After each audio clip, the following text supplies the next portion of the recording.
Quick,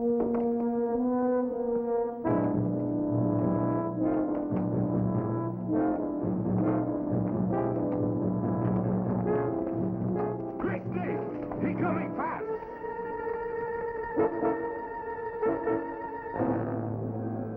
Take cover, men. Take cover.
Snake was the fanatical leader of a small band of Arapaho.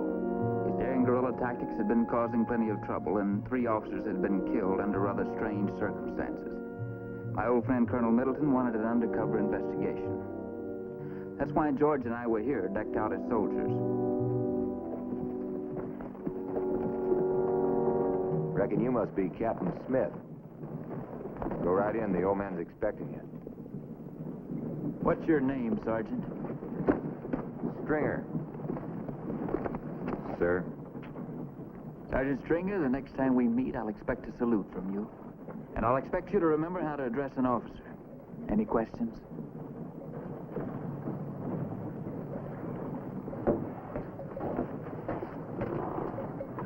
Looks like another one of them spit and polish boys, Kurt. Yeah. Another dandy target for that engine. All 3 men were shot in the forehead with an Army revolver. And Gray Snake has one. Yes. That's pretty good shooting for an Indian, Colonel. From the back of a running horse at that. Too good. Oh, he might have got in a lucky shot. But he couldn't have killed all 3 men in the same way. No, much as I hate to think so, Tom, it has to be one of my own men. What do the men think? They seem to think it's Gray Snake, all right. He's becoming a legend with them. And that red devil certainly believes he's responsible. He's been boasting that his medicine is stronger than ours, and he'll wipe out all of our officers. Sounds like someone's making use of that. Yes. Someone who must have a grudge against officers.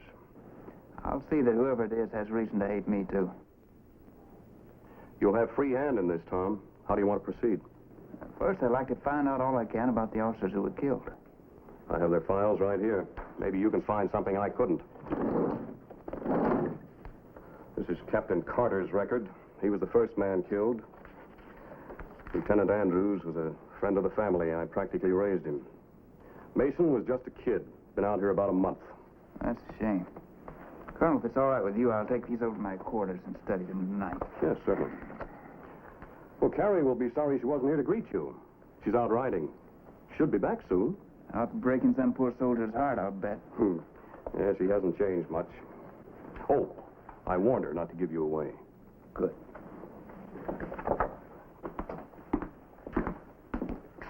Colonel, it'll be a pleasure serving under you, sir. Captain Smith, Corporal Forsythe. Corporal Forsythe, show the captain to his quarters. Yes, sir.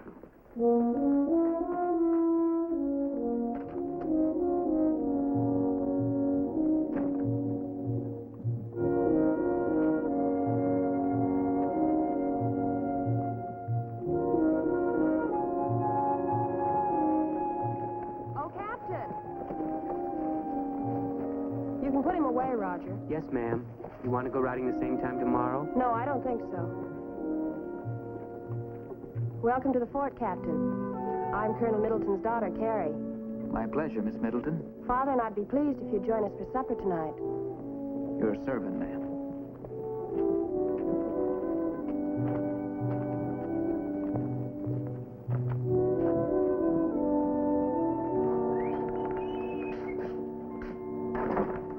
Don't you know enough to knock when you enter officers' quarters, Corporal? I'm sorry, sir. Smitty, we gotta go through all this business. You need the practice. I'll never get the hang of it. Boy, sure look neat in this getup, Smith. Wish I could have been an officer. You don't mind your manners, I might just break you to buck private. Well, you wouldn't talk like that if you know where I've been this afternoon. No? Well, I've been doing some nosing around. Little detective on my own. Come up with some hot suspects for you. Well, that's good work, George. What? Well, Smitty, you'll find this hard to believe. But you know, just about every soldier on this fort's got a bone to pick with officers.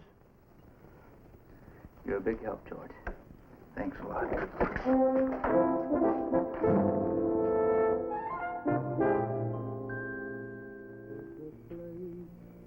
Where my heart longs to be. But Beautiful night, isn't it, Tom? Look at that moon. You know, Carrie, this Army life's not too bad. It has its moments. I don't recognize that voice. Oh, that's my orderly. It's wonderful having you here, Tom. Seems like old times. It does bring back a few pleasant memories, doesn't it? Yes.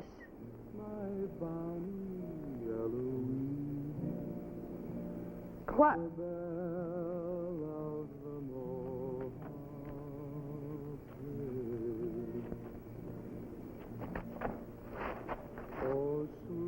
What's your name, soldier? Private Owen, sir. Roger, what are you doing here? Well, Nothing. Why were you hiding? Well, I thought I heard something in the stable, sir. You certainly took a roundabout course getting there. All right, on your way, soldier. Yes, sir. Carrie, I think that young man's stuck on you. Maybe a little. Poor fellow seems so lonesome all the time. I try to be nice to him. You know, I bet every man in this fort is secretly in love with you. I don't have much competition. Boys are lucky to have you around. I don't know, Tom. It seems I've been bad luck for the men I've really cared about. What do you mean? Captain Carter and I had just announced our engagement when he was killed. I'm sorry. I was lonesome and unhappy. Bob Andrews came here shortly after. He and I had practically grown up together. It's good to have someone to confide in. I was just getting to be myself again, and after that, I didn't want to make friends with anyone for a long time. Then young Lieutenant Mason came here. We were just starting to become friends when... Oh, Tom, do be careful. I intend to.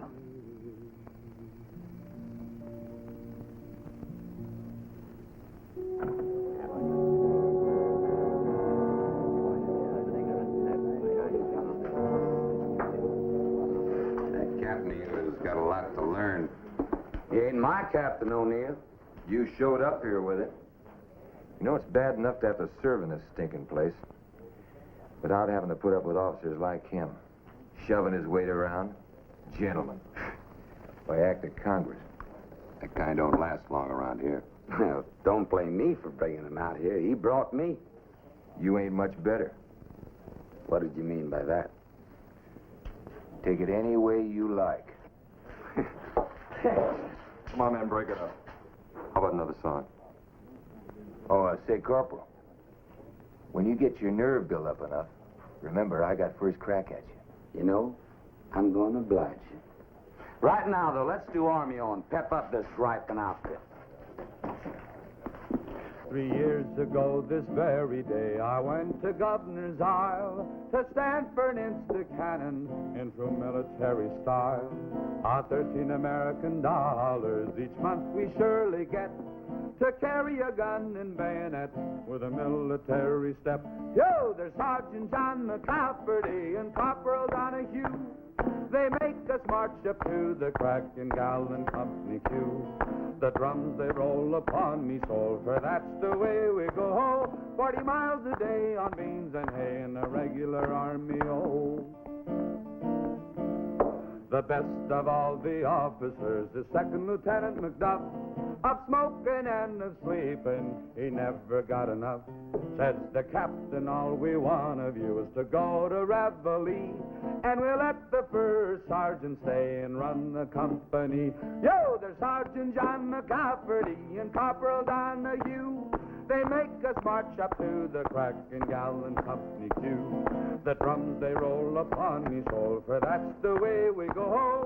40 miles a day on beans and hay in a regular army, oh. Yeehaw!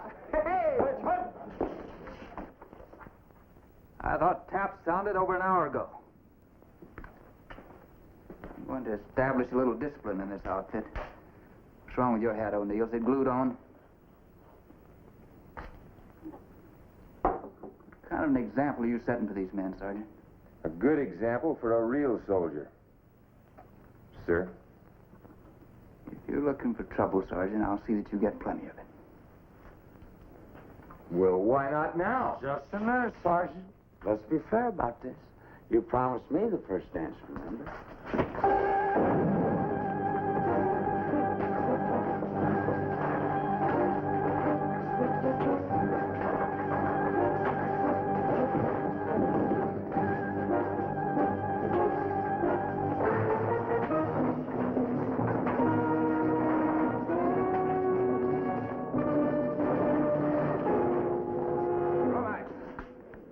All right, that's enough, both of you. Well, you men seem to have a lot of excess energy. That's fine. I think I know just the way to help you get rid of it. I want every one of you on that parade ground at daybreak. And you two will get a little special attention. Now, lights out.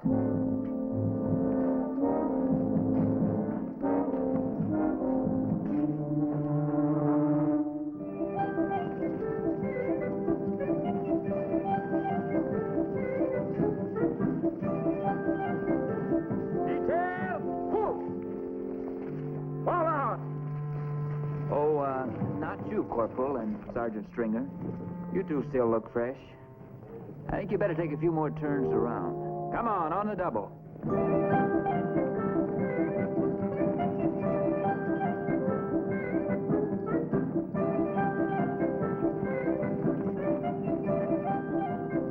Close it up, Romack.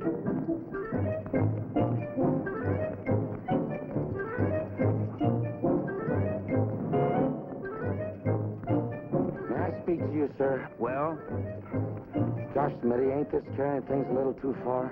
Had to make it look real, George. Besides, you can spare the pounds. But I'm plumb played out. That'll be all, Corporal. On the double, close it up.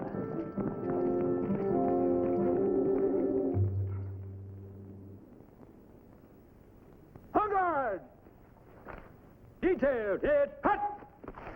All right, let's liven it up a little bit. On guard! Detail, hit, hut! At ease. You men handle these sabers like a bunch of pitchforks. Tom said he'd give all the men good reason to hate him. He's off to a good start. I hope he doesn't carry it too far.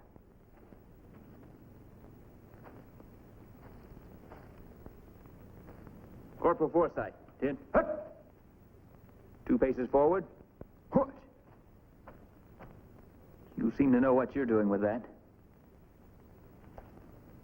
On guard.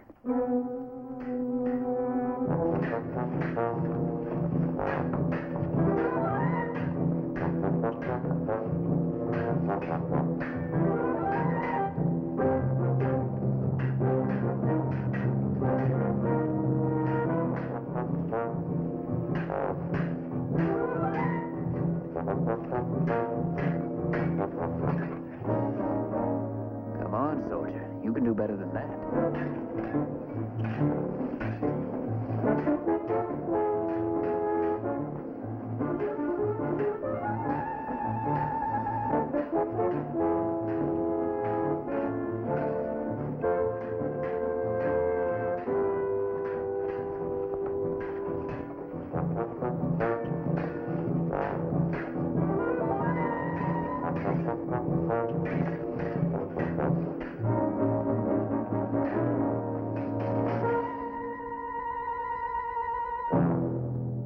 You handle that saber well, soldier. Thank you.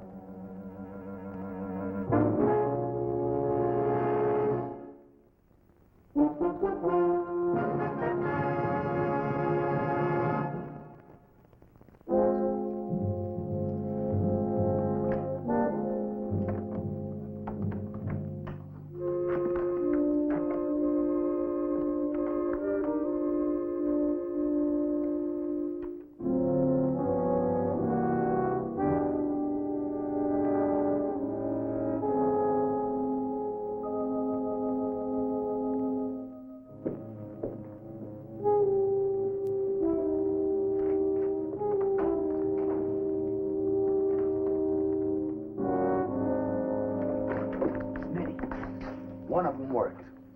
You'll never guess what I found out. That he graduated from Virginia Military Institute, and his name isn't Forsyth. Well, how'd you figure that out? Only a Confederate officer would have handled a saber like he did, and VMI taught most of it. Now, what's the use of me missing my lunch if you already know all about him? I don't know his real name, George.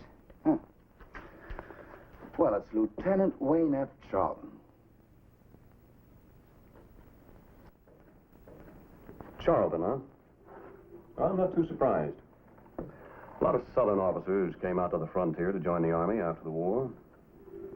Wasn't there Charltonville burned to the ground during Sherman's march? Yes, as a matter of fact, there was. According to these records, Carter served with Sherman. That's right. Should we call Forsyth in for questioning? No, not yet, Colonel. Let's don't tip her hand. There's nothing definite here to link him to the murders of Andrews and Mason.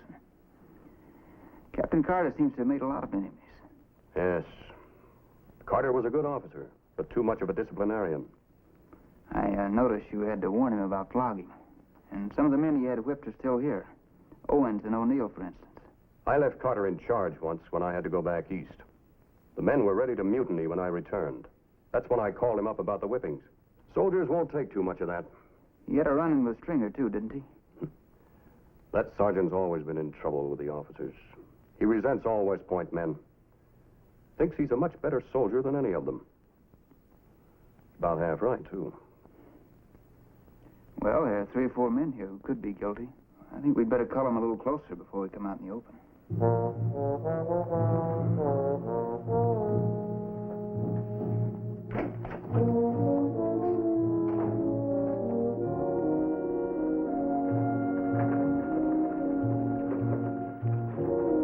hope everything goes well, Tom. Good luck. Thanks, Carrie. I'll see you this evening, huh?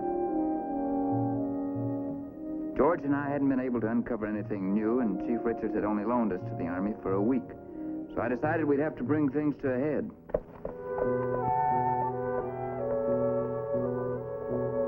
Forward! Ho!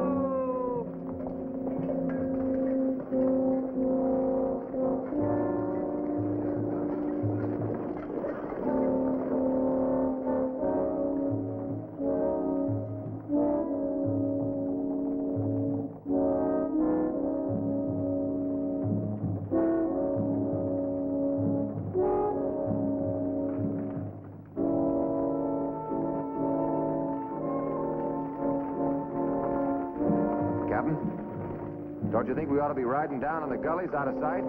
Every engine in the country will spot us up here. I want any advice from you, Stringer. I'll ask for it.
You've done a good job, Tom.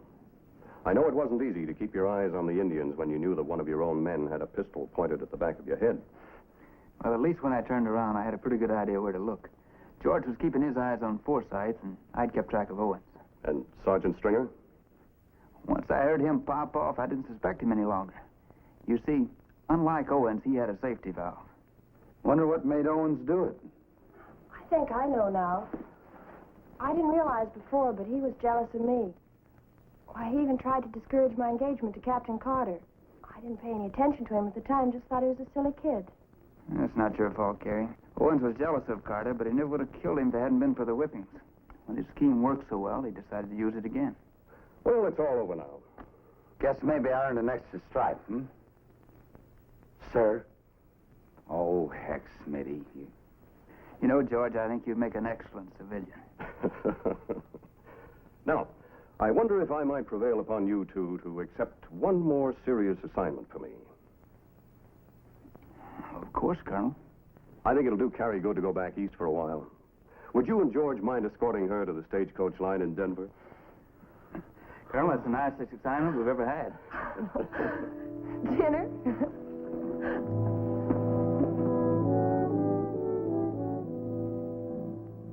Corporal George Romack was eager to get his discharge from the Army. But I must admit, for some reason or other, I wasn't in any rush at all to get back to civilian life.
You're going to be sorry for that, Wilbur.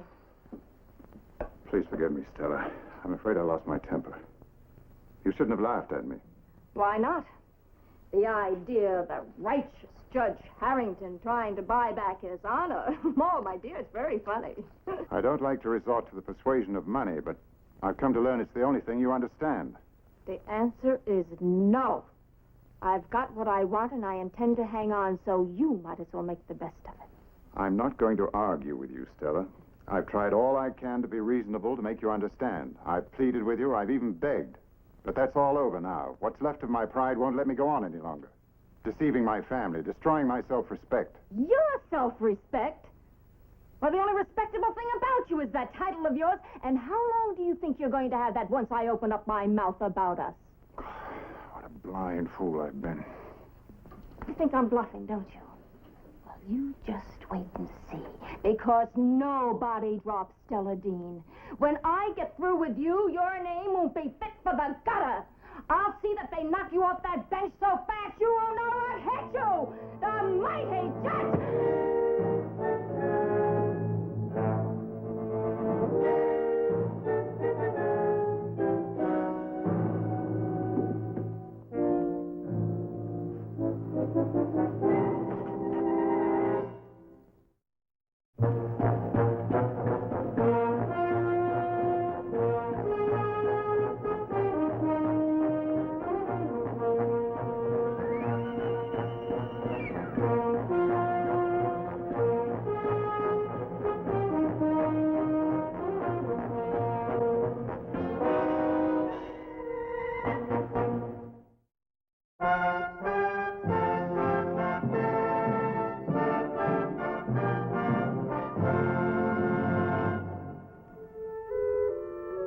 think this is a good time to call a halt, gentlemen. We'll recess until after lunch. Morning, Judge. Hello, Smitty. What can I do for you? Chief wanted me to bring this over. Just came in. What is it? Well, the Supreme Court's upheld you in the Lombardi case. It's quite a victory for the force. Yeah, I suppose it is. Whenever we can make a murder conviction stand up on circumstantial evidence, it adds a lot of new teeth to the law. Yes, it does.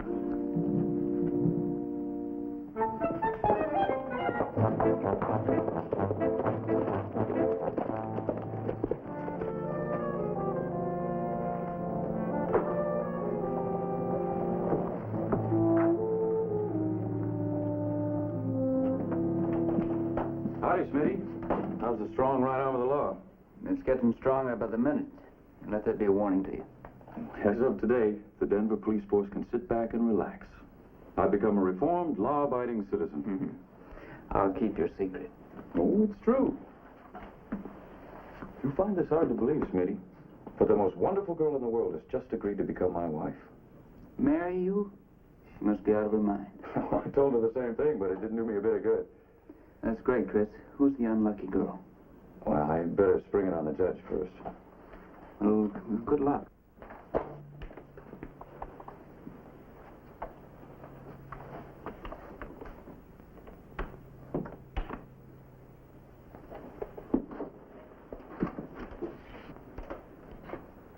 It can't be that serious. Hello, son. I'm glad you stopped by. I've been thinking about you. Anything in particular? No, just that we haven't seen much of each other lately. I guess it's my fault as much as yours. What can I do for you? Well, I've come to plead a case. Well, I'll try to see that you get a fair hearing. Make yourself comfortable.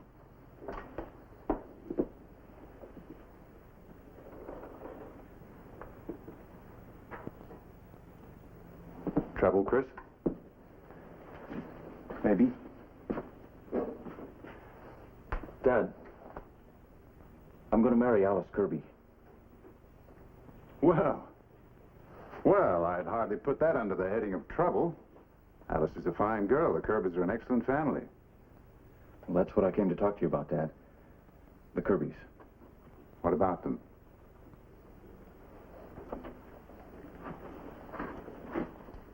Dad, I know I haven't been exactly the kind of a son you'd stand up and cheer about. I've done a lot of crazy, wild things in my life and been in some pretty touchy scrapes. But there's one thing I've been more than careful to avoid. Doing anything that might bring shame or scandal to the Harringtons.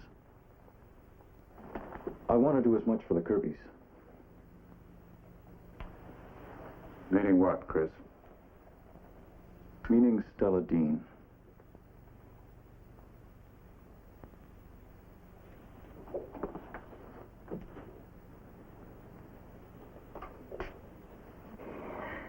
What do you know about Stella Dean? That you're in love with her? And that you've been seeing her on the sly for a long time. I didn't know that spying was one of your accomplishments, Chris. It isn't, Dad. It's just that I happen to know Stella Dean.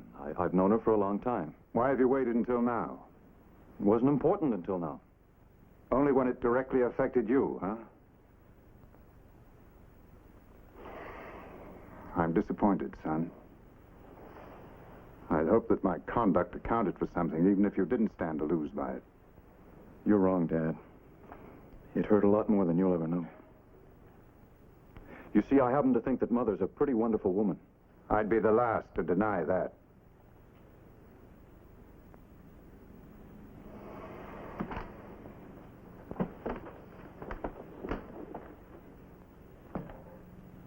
Chris,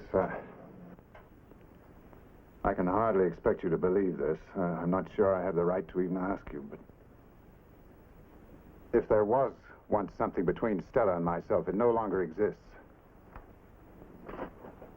She will never again come between your mother and me. Have you told that to her? Yes, Chris. I told her.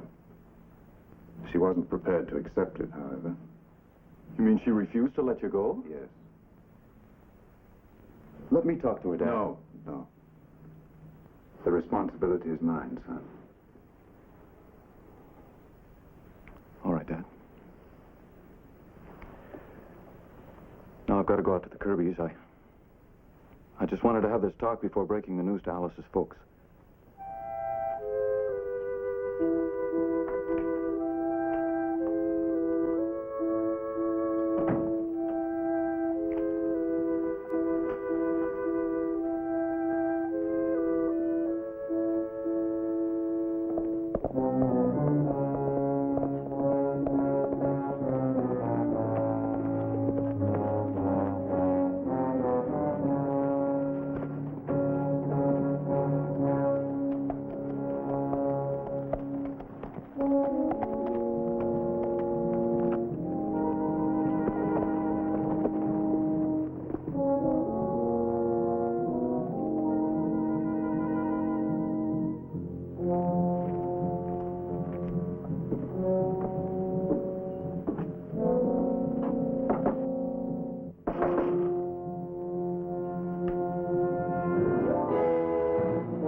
What about this, Chris?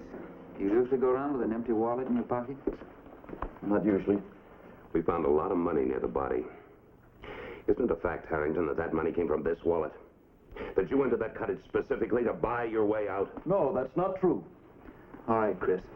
Why did you go there? I want the truth. I told you the truth. I went there to tell Stella I was going to marry Alice Kirby. You said you and Stella were only friends. We were. Why was it so important that you tell her about your wedding plans? Let's try this for size, Harrington. Stella Dean loved you. You told her about the Kirby girl. She threw a fit and refused to let you off the hook. There was an argument and you killed her. No, that's not the way it was at all. Stella and I were only friends, nothing more. Oh, come on, Harrington. Stella Dean wasn't a platonic friendship type, and you know it. She played the game one way, for keeps. That's not true. Boy, I wish I had your recipe, Harrington. It must take a lot of doing to keep two women on the string at the same time.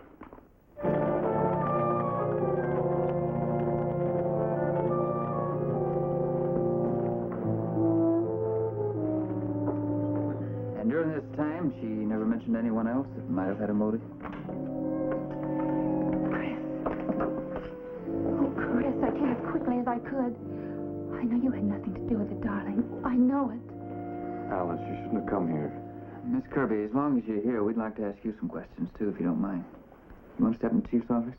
All right.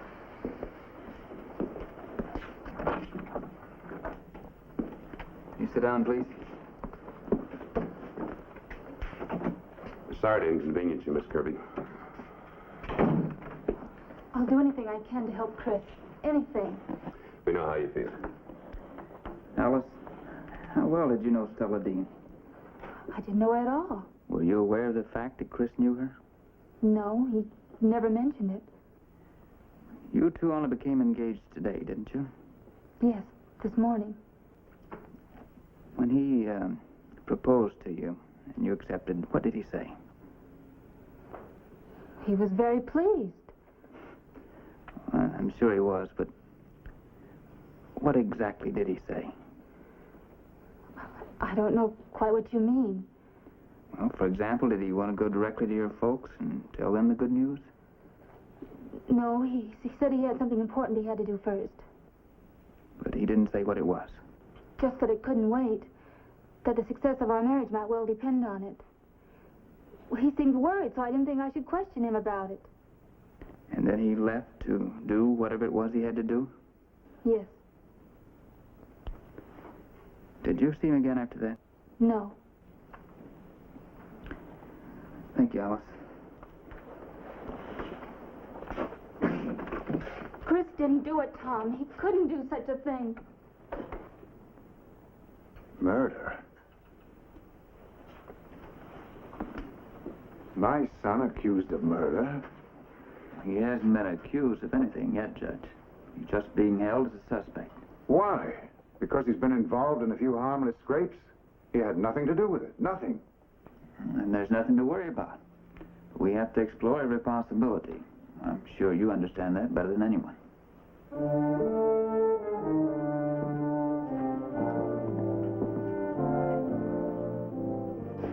You'll need your help, Judge.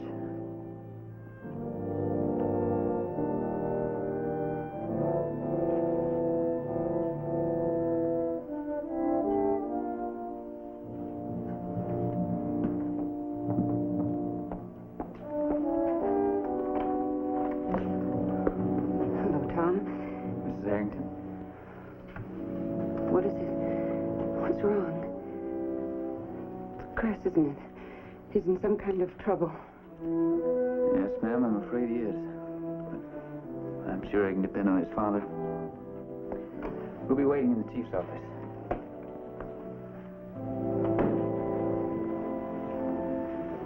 Wilbur?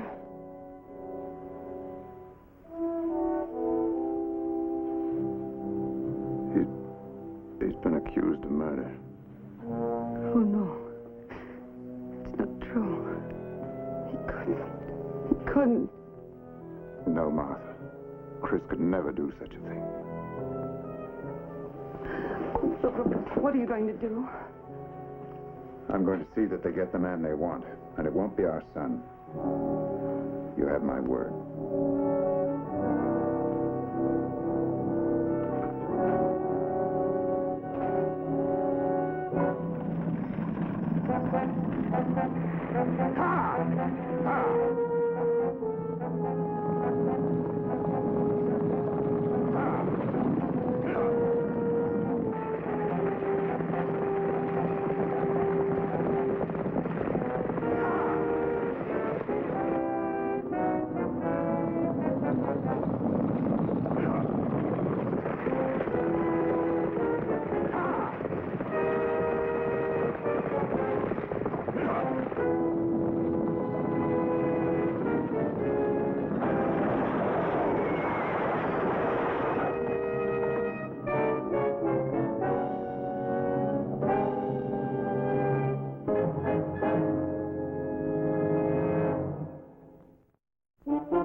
Chris, I'm sorry. I don't have to tell you how I felt about your father. He's one of the finest men I ever knew. Now, you've got yourself a real murderer. A man who killed his father. Now, look, what happened was purely an accident. Now, Jess Kirby's going to defend you. He's waiting in there with your mother. If I can't convince anybody else I'm innocent, what chance have I got with him? There's one thing you don't seem to understand. Proving a man's innocence is as much a part of our job as proving his guilt. But so far, you haven't given us one thing to go on. Not one. I gave you my word I didn't do it. That isn't enough. You know, it's the hardest thing in the world for a man to get himself accused of a crime unless he's either involved in it or else hiding the truth. Now, which is it with you? Remember this, Chris. If you are covering up for someone, you're guilty of a crime your father despised above all others. Your lawyer's waiting. Then, as far as you know, there's no one else who might have had a motive for the crime. We checked every known possibility. Friends, employers, even waiters at the Golden Parrot. Well, that doesn't leave me very much, does it? I'm afraid not, Mr. Kirby.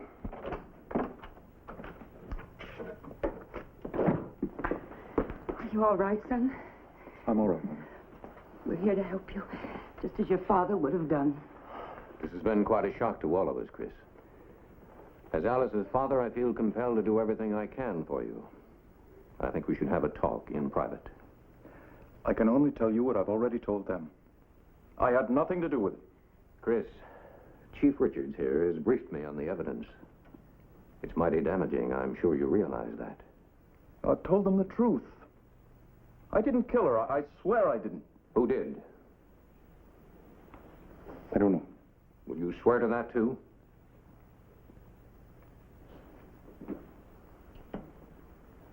Chris, I asked you a question.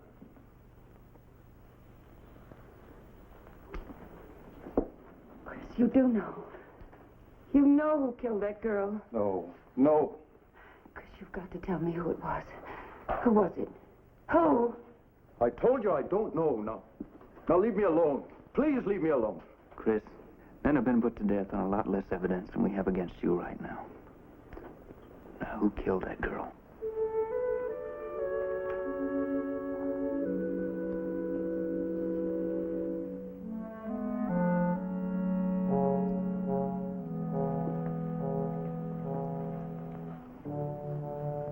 His last words to me were about you, Mother.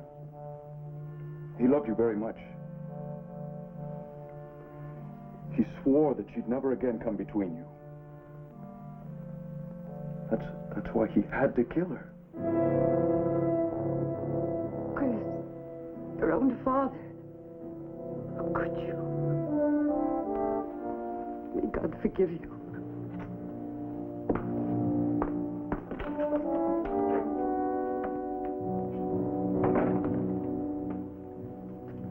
The graveyards are filled with people who couldn't call you a liar.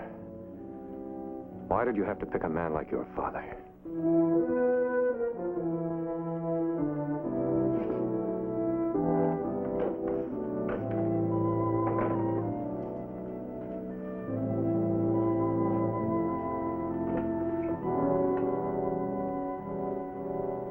They don't believe me. I told them the truth, and they don't believe me. Jim.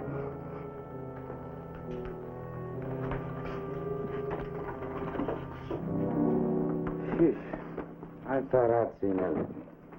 But this does it. I'll say one thing. It was a great performance. He'd had 1,000 deaths before he lit the fuse. But why would a guy go through so much trouble for a defense that ain't going to help him at all? That's where you're wrong, George. It can help him. The one man that could have refuted his word is dead. Leaves room for a reasonable doubt. The difference between life and death. And what do you say, Smitty? I say it's just fantastic enough to be true. You don't mean you really believe him? You heard what the chief said. If the boy was out to create a reasonable doubt, that's what he's done. Come on, George.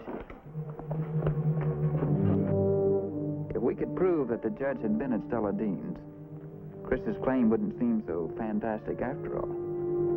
Had to be moving to bust it up like that, huh?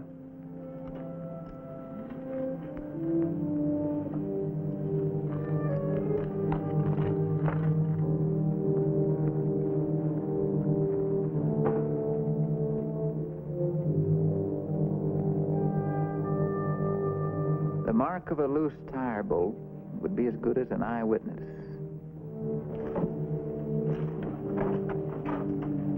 Looks like Stella took her Harringtons and pears. Judge was here, all right. Did you find the wheel prints? Yeah, 2 sets of them. One matches the Harrington buggy, loose bolt and all. Other set probably made by the man with the kindling wood. Looks like you had yourself a good hunch, Smitty. Yeah, hunch is all it is. All we know is that Harrington's rig was here. Doesn't prove murder or that the judge even knew Stella. Mm-hmm. She didn't drape herself in a coat like this on her salary. Yes, this is mine, too. You're sure about that? I've been a dressmaker for 18 years. I certainly ought to know my own creations. You say Miss Dean never brought anyone else with her into the shop? No, she always came in alone. Well, how about this? Oh, good heavens, no. I couldn't possibly afford to carry merchandise like that. Who could? Let me see. Hillman's in Cheyenne would be the closest. Thank you, ma'am. Yes, this is our coat. There's no question about it. Mrs. Warner, are you the only sales lady in the fur department of the Hillman Company? No, there are two others, but being in charge of the department, I make it a point to supervise each sale. We like to ensure the satisfaction of every customer. I see. You say you remember this particular transaction. Was the lady alone? No, there was a gentleman with her. Can you describe him? Well, he was a distinguished-looking man, in his 50s, perhaps. Very attractive and very pleasant. Will this be the man? Yes, that's him, all right. You're sure? Absolutely. Did he pay cash for the coat? Now, as I recall, he gave me a bank draft. Yes, it was a draft. I remember getting Mr. Hillman to approve it. Thank you very much, Mr. Warner. You've been very helpful. Not at all. Good day. Well, Martha Harrington never owned a fur coat. And Judge Harrington drew out $1,000 the morning of the murder. $1,000. It's exactly the amount we found at the cottage.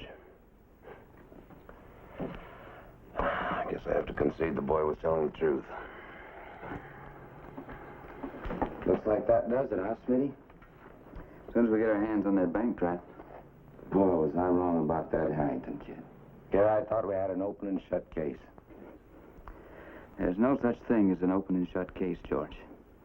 Just open and shut minds.